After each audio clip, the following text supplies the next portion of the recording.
Olá, bom dia. Hoje é segunda-feira, dia 8 de março. O Jornal Toda Hora Amanhã está começando. A China prevê um crescimento de pelo menos 6% esse ano, mesmo com as incertezas geradas pela pandemia do novo coronavírus. O anúncio foi feito pelo primeiro-ministro Li Keqiang durante um discurso na abertura da sessão anual do parlamento. A taxa de crescimento da China foi fixada acima de 6% este ano. Levamos em consideração a recuperação da atividade econômica. Isso nos permitirá dedicar toda a energia à promoção de reformas, inovação e desenvolvimento de alta qualidade. Já o Fundo Monetário Internacional projeta um crescimento de 8,1% para a segunda economia mundial. A China foi o primeiro país afetado pelo coronavírus que paralisou sua economia, registrando uma queda histórica no crescimento de 6,8% no primeiro trimestre de 2020. Mas a progressiva melhora das condições sanitárias fez com que o Produto Interno Bruto voltasse a crescer e fechou o ano passado com alta de 2,3%, ao contrário das principais economias mundiais que registraram queda histórica. Mas o crescimento do gigante asiático no ano passado foi o menor desde 1976. Por outro lado, o Ministério das Finanças chinês informou que aumentará o orçamento militar em 6,8% em 2021, após um ressurgimento no ano passado das tensões com os Estados Unidos, no mar da China Meridional e em torno de Taiwan e com a Índia. Além disso, o governo de Pequim anunciou que vai aumentar o controle sobre os candidatos às eleições legislativas de Hong Kong, como parte de uma reforma do sistema eleitoral na ex-colônia britânica. Isso vai resultar na marginalização da oposição pró-democracia. Os sintomas pós-Covid também estão sendo registrados nos olhos. Os médicos recomendam procurar um especialista e fazer um tratamento correto para não ter problemas no futuro. Quem poderia imaginar que uma miopia pudesse ser desenvolvida após 14 dias de Covid? Pois é o que conta a jornalista Tayara Barbosa, que teve como principal sintoma da doença ardência nos olhos. Quando o teste finalmente deu negativo, a dor nos olhos persistia muito. Como eu voltei para minha rotina, dirigi muito tempo em frente ao computador, eu percebi que eu tive algum comprometimento. Na semana passada eu procurei um oftalmologista que confirmou um grau de miopia nos dois olhos e também uma inflamação na minha retina no olho esquerdo, que eu estou em tratamento agora. Kátia Giuliani também ficou com algumas sequelas. Ela não teve sintomas e descobriu que teve Covid 2 meses depois e percebeu algumas dificuldades como respirar e um certo esquecimento.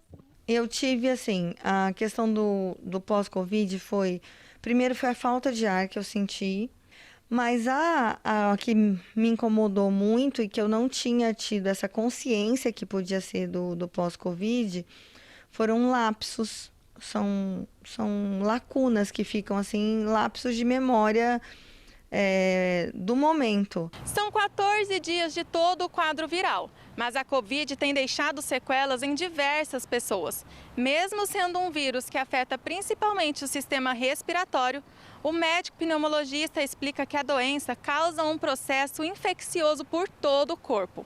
Para todos os casos, quem teve Covid deve ficar atento. Existe um protocolo pós-Covid-19.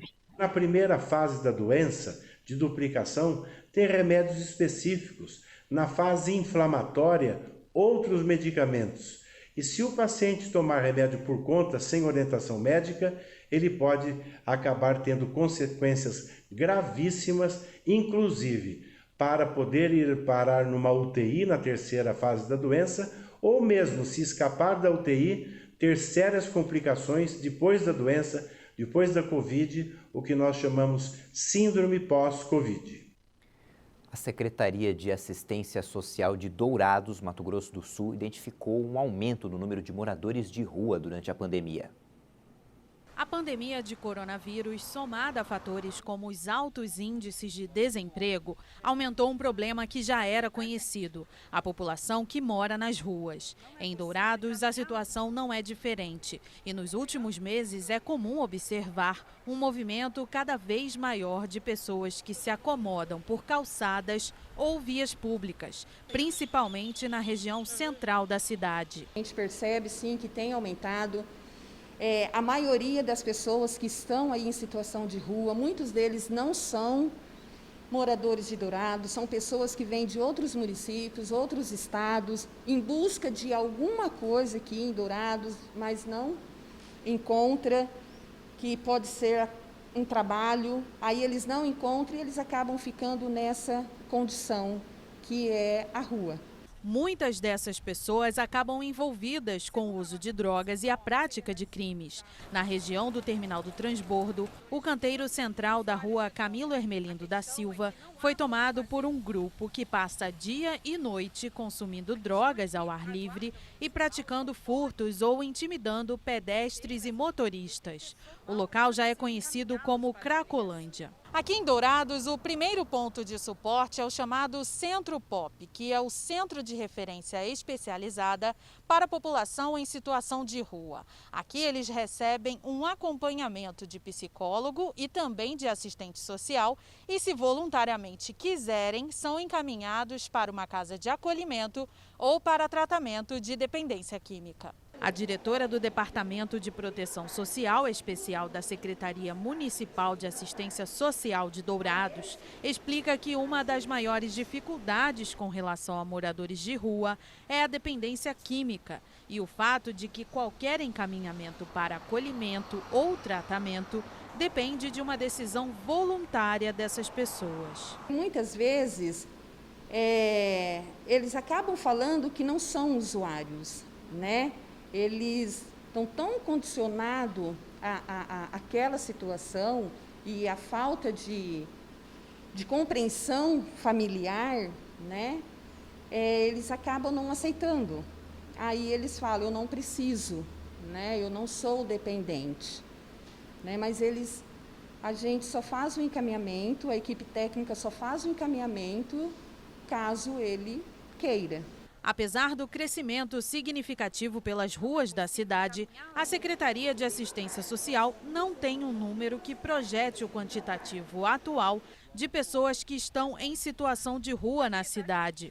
O controle somente é possível daquelas que passam pelo atendimento da assistência, o que gera uma amostragem muito pequena da situação real. As pessoas que chegam, né, que são atendidas pela equipe técnica do Centro Pop, ela ou procura por demanda espontânea, ou é encaminhada pela rede socioassistencial, a rede intersetorial, sociedade civil, não é?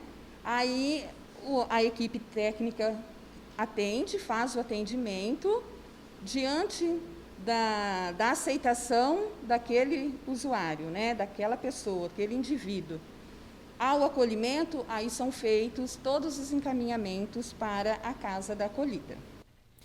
Uma tendência na Europa e nos Estados Unidos começa a conquistar consumidores brasileiros, o aluguel de carros por assinatura. Esse serviço permite que o cliente alugue um automóvel por um período de até 3 anos e pague um valor fixo por mês. Esse valor já inclui custos como manutenção, IPVA e até o seguro. O Rafael tinha 2 carros próprios, até conhecer o serviço do carro por assinatura. Quando descobriu que para ele era muito mais vantajoso alugar um veículo, ele não pensou 2 vezes, vendeu os 2 e optou pelo aluguel. Ainda mais quando fez os cálculos e percebeu que economizaria pelo menos 25% ao ano. Claro que o nível de serviço, então, e ver também se tinha o carro que eu queria. Então, não é toda locadora que de repente tem um carro premium. Eu fui atrás de uma locadora que tivesse carro premium, né, para fazer assinatura. O custo médio anual, isso também levei bastante em consideração. Então, eu vou ter uma economia também no ano, isso é importante. Carros, para mim, só depreciam, né, de ano a ano. Então, valeu muito mais a pena eu acabar alugando por causa disso. Fim das contas, a economia realmente compensa? Compensa, principalmente porque nós vendemos os carros, olha só que interessante, a gente vendeu 2 carros que nós tínhamos, o mesmo porte que esse, investimos, então a gente pegou esse dinheiro e aplicou não em bolsa nem nada, mas investimos em negócios que hoje geraram muito mais resultados. Então a gente não precisou descapitalizar para comprar um carro, pelo contrário, ele capitalizou a gente e com esses novos carros por assinatura a gente ainda paga menos anualmente do que pagaria por um financiamento, porque muitas vezes você paga 2, 3 carros num financiamento, não é mesmo? O carro por assinatura já é uma tendência consolidada na Europa e nos Estados Unidos e agora tem conquistado o público brasileiro. O serviço permite que o cliente alugue um automóvel por 1, 2 ou até 3 anos e pague um valor fixo por mês, que já inclui todos os custos. O brasileiro tem o hábito, tem a cultura de achar que o veículo é um patrimônio, é um bem, quando na realidade, desde o momento que você adquire, ele só perde valor. Ele não só traz gastos, como ele se deprecia. Então, a grande diferença, a grande vantagem de ter um carro por assinatura é o que nós costumamos dizer, que você só tem a parte boa, só a utilização do veículo, né? Aquela parte burocrática de custos, a compra, a venda ao final do período, né, na troca de veículo, tudo isso a pessoa deixa de ter essa preocupação. Quando contratou o carro por assinatura, além da comodidade, é claro que o Rafael quis saber de economia, porque ele só tem que se preocupar em encher o tanque do carro. Manutenção, IPVA, licenciamento e seguro, nada disso fica por conta dele. Tudo, até a gestão de multa, isso é interessante. Então eu não fico sem pagar nenhuma multa, né? Eles sempre mandam uma multa com antecedência e a gente já sabe que precisa pagar. Seguro, eu nem sei qual que é a seguradora. Claro, esse carro tem seguro, né? Mas eu não preciso nem me preocupar com isso, porque eu sempre ligo para a empresa que eu assinei. Para usar um carro por assinatura, o motorista deve analisar e escolher qual categoria que mais atende suas necessidades e o que cabe no bolso, como, por exemplo, se vale a pena alugar um carro popular ou até um carro de luxo. Então, o ideal é você entender o seu perfil, que modelos você gosta, que marcas, modelos, e qual é a utilização que você vai ter. Nós temos uma consultoria nesse sentido, ajudamos o cliente a escolher a melhor opção segundo a característica, segundo as necessidades dele. Para o Rafael, a economia do carro por assinatura valeu tanto a pena que comprar um veículo já não faz mais parte dos planos. Pensa em comprar carro de novo? Não, jamais, nunca mais. Depois do intervalo, você vai ver que na América Latina a pobreza atingiu o nível mais alto em 12 anos. A gente volta já.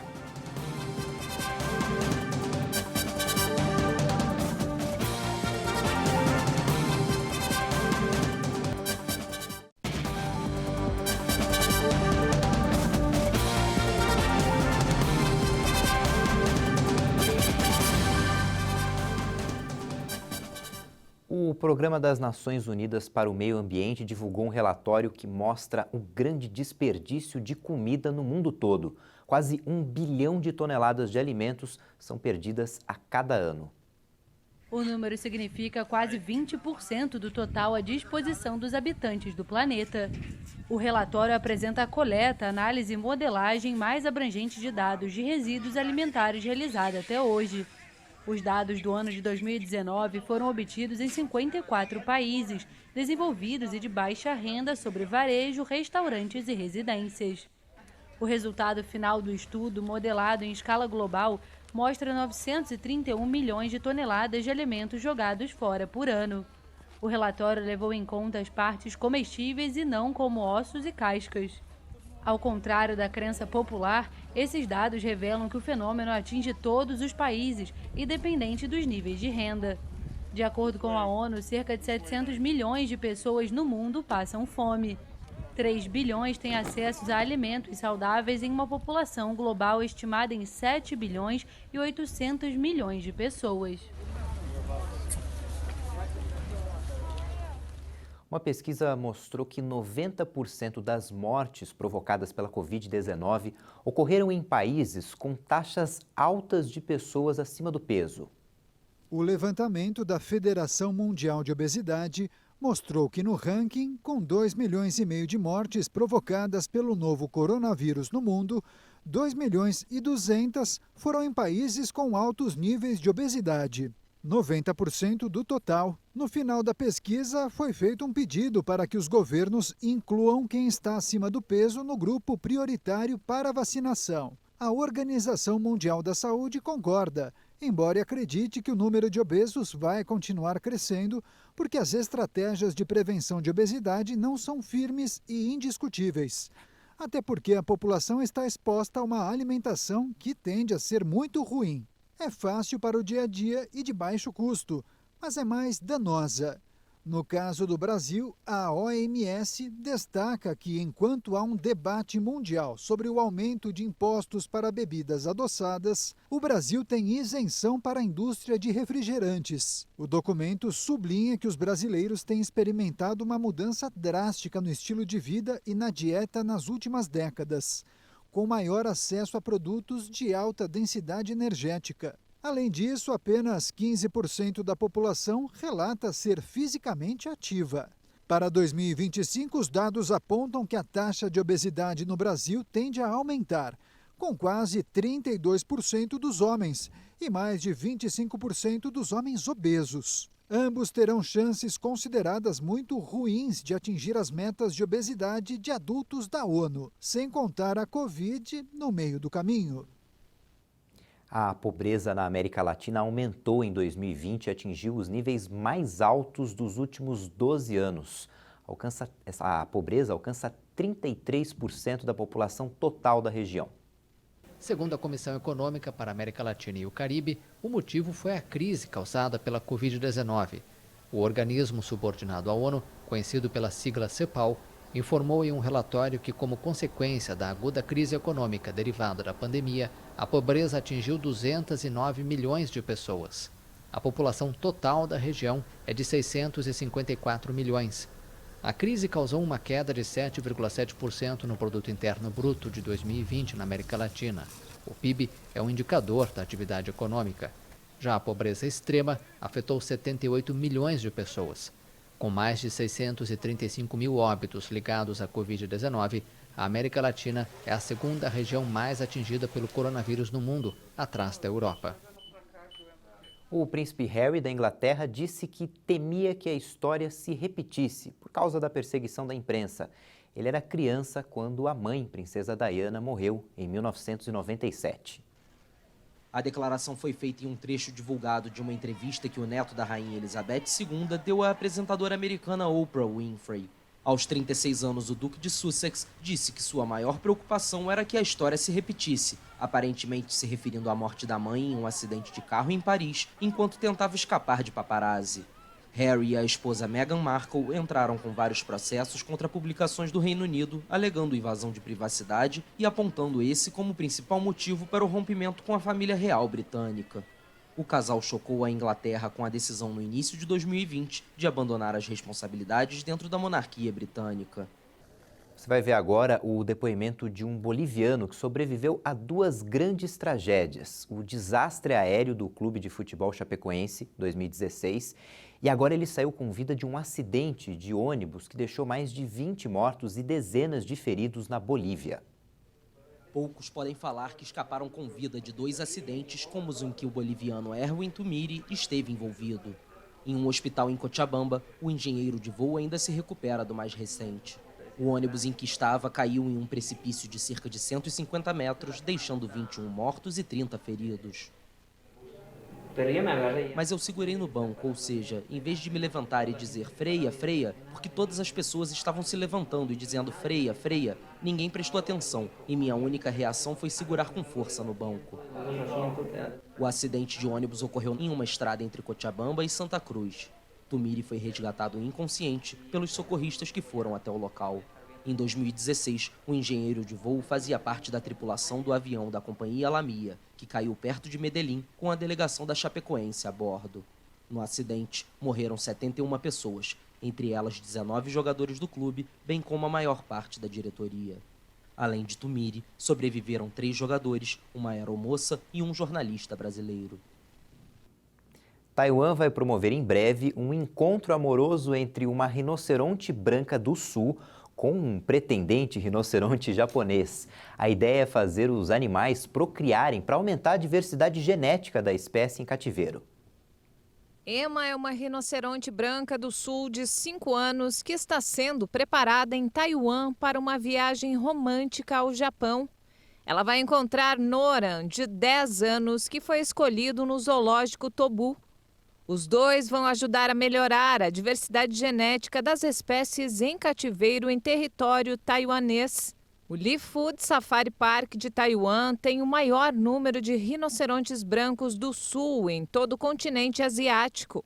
O local importou 8 animais da África em 1979 e, com um bem-sucedido sistema de procriação, levou esse número para 23. Os cuidadores de Emma passaram a dar comandos em japonês nos treinos diários para ajudá-la a se adaptar à sua futura moradia.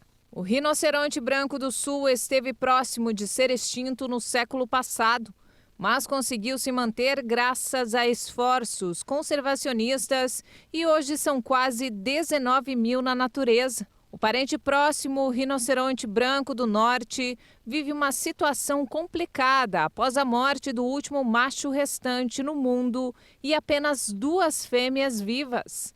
Outras espécies de rinocerontes, como o de Java e de Sumatra, têm uma população de menos de 100 indivíduos. Os rinocerontes são caçados e abatidos por causa do chifre usado na medicina tradicional chinesa. E essa edição fica por aqui. Você confere outras informações às 10 da manhã no horário de Brasília e no YouTube você pode rever nossas reportagens. Tchau, bom dia.